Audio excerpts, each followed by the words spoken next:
Hello, good evening, and welcome back. Brexit, Tory MP defects ahead of crucial no-deal vote. Brilliant. I am pleased. It's nice because this suggests then that what people were voting for before, in the forms of a Conservative MP, and seeing as this gentleman, Dr. Philip Lee, has defected to the Liberal Democrats, who, in some ways, are even more left-leaning than Labour, suggest that the principles of some of these Tory ministers was not actually very conservative at all, which gives more credence to my point before that Conservatives are, at best, slightly right of centre, but they're mainly all left of centre anyway, what with supporting the NHS, for example, and wanting larger governments, and a progressive tax system, and so on, and so on. Of course, the Snoopers Charter, censoring, they're against free speech, they're against self-protection, all that. It's like, well, how the hell is this supposed to be even close to centre, let alone right of centre? But anyway, let's read on.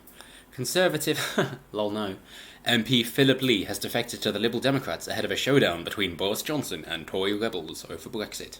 Dr. Lee, the MP for Bracknell, I'm so sorry Bracknell, took his seat on the opposition benches as the PM addressed the Commons. His defection means Boris Johnson no longer has a working majority. Yes, it's now dropped down to 319 to 320 instead of 320 to 319, yeah. MPs hoping to pass legislation to block no deal have cleared the first hurdle after Speaker John Bercow granted them an emergency debate. Yes, and I'm hoping that they will create a sudden election, and chances are that the Brexit Party will get a load of the votes, just behind probably the Conservative Party, and it's going to have to be a coalition government, but at least then we'll have a bigger Brexit majority, and that'll make the EU very, very scared, very frightened, and they will cave. They didn't want to Theresa because they knew that they could just keep asking for more and more, and she would say yes, and then they would hope that the MPs would agree to it, but thankfully they did not. For the wrong reasons, I might add, but nonetheless, at least they disagreed to a terrible deal. Several times. So now Johnson's saying, yeah, well, this is a matter of principle, it's morality. It's like Sergeant Picard says that, yes, war is bad and people will die, but defeating the Nazis is morally correct. It's the same thing here. That's like, yes, as he says again, fuck the GDP. It's like, yes, some people might lose some money, but on principle, it's better to deny a tyrannical government. It's the same issue. So, let's read on. That debate could last up to 3 hours, followed by a vote. If the MPs win the vote, defeating the government, they will be able to take control of Commons business on Wednesday. That will give them the chance to introduce a cross-party bill, which would force the Prime Minister to ask for Brexit to be delayed until 31st of January, something he is not prepared to do at all, unless MPs approve a new deal or vote in favour of a no-deal exit by 19th of October. And this also goes to show how government not only makes everything more expensive, but makes everything take so much longer. I think Dyson, Mr. John Dyson, the creator of the bagless vacuum cleaners, is an example of this, where he wanted to build a plant in the UK, and it was taking like 20-30 years, whereas China would say, yeah, sure, when do you want it? It's like, let's start building today then, why not? And of course he went, well, yeah, it's much cheaper and easier, I'll do it over there instead of in England, because the bureaucracy is ridiculous. It's, the Chinese Communist Party in China are basically saying, well, hey, you can do what you want, we love whatever makes us money, which is capitalism, we admit that, but we will control what you say and publish, so don't speak bad about the party or Xi Jinping, or you will be killed. Your organs will be harvested, just like Falun Gong practitioners and the Uyghur Muslims, who, if you want to talk concentration camps, then you can go to their re-education camps and decide for yourself. Not people crossing the border in America. It's funny, isn't it? In China, it's people trying to get out and they're being detained. In America, it's people trying to get in and not being allowed in. Which place would you rather be in? A place that's having trouble to keep people in, or a place that's having trouble to keep people out? Yes. Maybe that heaven's very popular. People are dying to get in. But the analysis by this lady... it seems right now, although there was still some arm twisting going on behind the scenes, that the government is set to lose the vote. Cool, good. They say both of them cannot be victors here, and they are both determined to win. Good. I love a good battle. Speaking in the Commons earlier, Mr. Johnson told MPs he wanted a negotiated exit from the EU and insisted there was real momentum behind talks with Brussels. Yes, because essentially saying, we're not going to cave, actually give us a proper deal because you know that you're going off a cliff as well, seems to actually have an effect. Verhofstadt doesn't like the Irish border backstop. He wants there to be a hard border there just because he knows that the UK doesn't. Basically, he's just vitriolic, but it's his last great hurrah, essentially. So that'll die down as well as the EU slowly collapses on itself. Greece is a fine example of this. The country that they call pigs, Portugal, Italy, Greece and Spain, because then now these countries can't devalue their own currency because they're in the Eurozone. Yeah, so here we have the little chart of government loses working majority, the Conservative Party 309 and the DUP with 10, so that combines to make 319, and then the opposition 320 with the Labour, the Scottish National Party, Independents, Lib Dems, I'm not sure, the Welsh and the Greens. That's just a load of letters. TIGFC. Okay. So,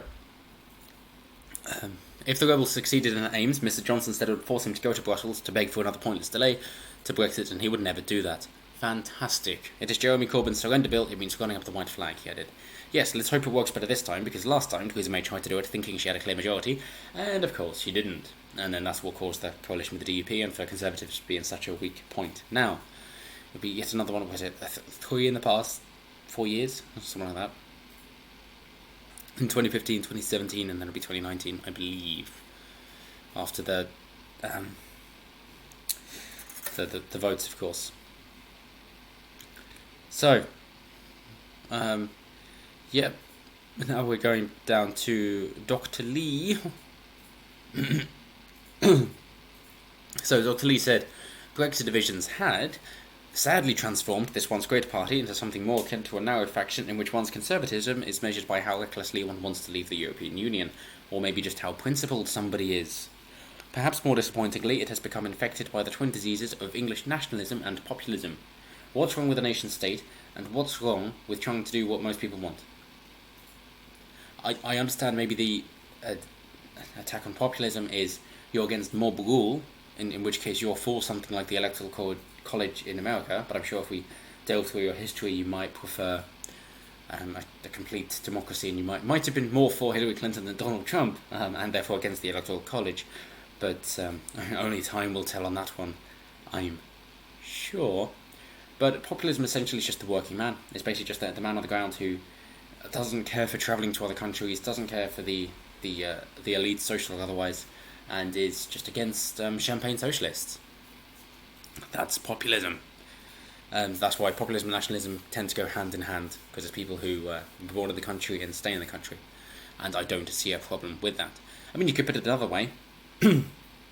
Wherever there was a significant cultural shift, like you could have in England, the North and the South, for example, when they speak very disparagingly of each other. Obviously, I'm a Southerner in the North now, and I get that sometimes, but I don't really care, because I'm just a person, a Briton, if you will. But yes, you could say then, okay, in the South, they would want to get rid of the NHS, and in the North, they would want to keep it. Fair enough. They want more benefits in the North and less in the South. You could say that the South is wealthy, so they don't care. Yeah, sure. Okay then, let's pick that, but we're not going to stop people from travelling between them, in which case probably what you're going to get is people moving north who just want to collect money, and then the North will fail because they can't keep borders because they're non-existent. It's the same thing here. But he told BBC Radio 4's Prime Minister, hang on, he told BBC Radio 4's PM, the bullying of MPs opposed to no deal showed the tone and culture of the Conservative Party and had fundamentally changed, and he knew of other like-minded colleagues who were also considering their futures. Cool, well, in the words of Stephen Lynch in the song Kitten, fuck 'em. If they want to leave, let them leave. You don't want somebody in your party who's going against your own best interest. You don't want a member on your team who's just trying to sabotage you. Let them go. There was also Mike Stugbury, who's decided to leave England after berating Brexiteers forever, and he's decided to join his wife in Stuttgart in Germany. It's like, well, good, yes, you can do that. If you love the EU and you hate England, and maybe even the UK, like Jeremy Corbyn tends to do, and all the Corbynistas who follow him, then fuck off. Just go to Europe. Problem sorted. We can make this a class issue, not a race issue, by just saying, live where you want to live. Not necessarily go back where you came from, but just go where your happiness. So, amid angry exchanges during the PM statement on last month's G7 summit, Jeremy Corbyn urged the PM to reflect on his choice of language to describe the Rebels' bill. The Labour leader said the UK was not at war with Europe. Almost. Seeing as Europe wants to make their own army, and we're with NATO. Maybe. And it was a no-deal exit, which would see the UK surrender jobs, employment standards, and social protections. Unless we decided to have a stiff upper lip, as is the British way, stick on morals and principles, and we would come out of it better than before. That's the story of the phoenix rising from the ashes, and of course, as Dr. John B. Peterson says, that every forest needs a fire every now and then, because there is a lot of dead wood. And so you need a fire, and some, like the redwoods, they only release their seeds when there is a fire. However, if you try and intervene and stop these fires from going out, then eventually you will have such a huge fire that it burns off the topsoil, and then nothing will grow again, because you've tried to stop things happening that would get rid of the bad. It's a unfortunate fact of life that bad things will accumulate, and you have to deal with them. You have to do your spring cleaning, as they say. That there's a lot of wisdom in old traditions, and spring cleaning is one of them. You do need to get rid of the bad things frequently, or at least regularly, as often as you can. And maybe if you just burn down to a husk and only 5% is left of you, then maybe that 5% is what matters. And as you build back up, you'll have to clear off a few percent every now and then until you become the best that you can be. You can speak yourself forward into the world and just be honest and truthful. And I know that goes against what members of Parliament stand for, but nonetheless, if politicians decided to live honestly, then maybe we could get this country out of this rut that we're in. But reading on, let's go back to the Dreer. His is a government with no mandate, no morals, and as of today, no majority, he added. Okay, that's a good burn at the end there. The mandate is to leave the EU. The morals is make England great again. Mega sounds better than MAGA, come on. Then again, his is dude, isn't it? Don't forget the E for energise. The SNP's leader in Parliament, Ian Blackford, said Dr. Lee's defection capped what he said was the shortest-lived honeymoon period ever for a new Prime Minister. Yes, these are troubling times. He said his party was ready for a general election at any time. Good, so are we. But veteran Tory Ken Clarke, one of those set to rebel later, said the PM's strategy was to set conditions which make no deal inevitable, to make sure as much blame as possible is attached to the EU, and as quickly as he can fight a flag-waving election before the consequences of a no deal become too obvious to the public. Well, things are going to be bad if we leave, and things are going to be bad if we remain. Seeing as we have already voted to leave, we must leave.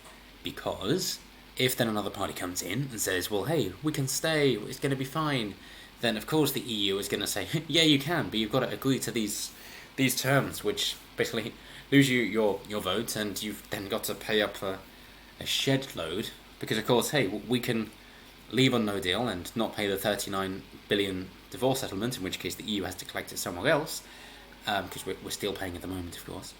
And moreover, we could just say, hey, yeah, about that 450 billion that we have stored in the EU Central Bank, we want that as well, because that's our money, and we wish to withdraw it. Yeah, good luck. That'd be great. And hey, while you're at it, especially when you collect that much, then you might have a good enough reason to cut taxes, and then you'll see your tax income come way up. Just look at the Lafferty curve, and then you can keep those taxes down, because you'll be making more revenue anyway. And I know that people want to say, oh, that the wealthy should pay their fair share. It's like, well, yeah, they did, because they got that money in the first place.